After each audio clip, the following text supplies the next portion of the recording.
lot of people are so quick to take credit away, but so slow to give credit when credit's due. Leo Santa Cruz was already a champion at 130 pounds. Leo wasn't moving up from 126 to 130. Leo wasn't moving up from 122 to 130. Leo wasn't moving up from 118 to 130. Leo has been a pro for 10 years plus.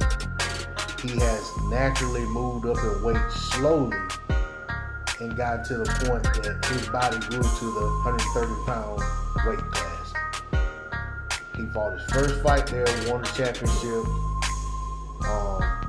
and in his very next fight, he fought the guy who vacated the championship that he won, in Tank Davis, who agreed to come back down from 135, where he struggled to make weight in his previous encounter versus Yuriorkis Gamboa,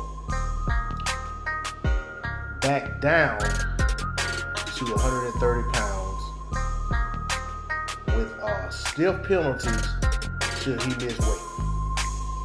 What did Tank do?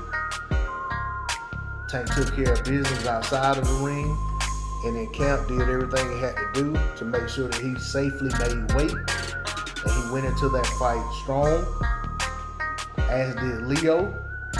And what we got as fans was a great fight, somewhat of a barn burner.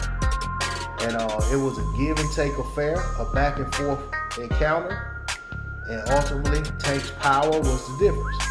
And Tank won the fight. I mean, with an emphatic knockout of a fighter who, to my knowledge, had never been down in a fight. Had never been knocked down clean in a fight. Definitely had never been stopped. His only loss was a decision loss to Frampton. So Tank did something that hadn't been done before. And my whole thing is Tank came down in weight and stopped Leo Santa Cruz. Man, we have seen some really good fighters over the years move up in weight and then come back down, and the results typically aren't good. Case in point, I remember Chris Bird. He had went up to heavyweight and had much success. He came back down to 75, and he really didn't do well. Now I know that is a much bigger jump, going back down that far. But my whole point is, a lot of times guys going down in weight don't do well. Another example, Chad Dawson, 175, kingpin, went down to 168 to fight Andre Ward. Chad Dawson was never the same fighter. Now, granted, we're talking about a guy who had been in the division for quite some time, but my point remains. Usually the guy coming down in weight is at a disadvantage. That's why these guys negotiate catch weights, or they try to pull a smaller fighter up. Tank conceded. He agreed to go down to 130 to fight Leo, and Tank got the job done. Give Tank his respect, give Tank his credit, and give Leo his credit for not coming in there and laying down and not making a bunch of excuses when he got knocked out. And then these guys are showing each other respect after the fight. I'm seeing on social media where, Leo made a post to his fans that talked about thanks for the support. Tank retweeted the same post and basically said, he thanked Leo for the fight and told him he was glad he was, basically, big up him and his family.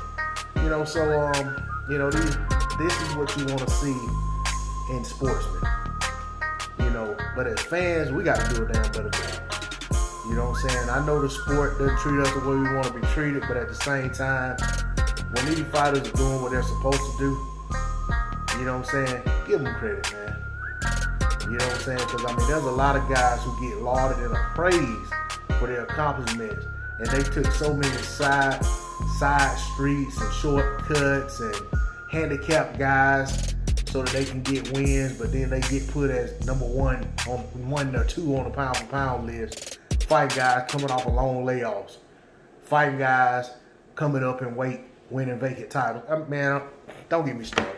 That's all I got to say on the subject. D-Lo 404 Boxing. I'm out.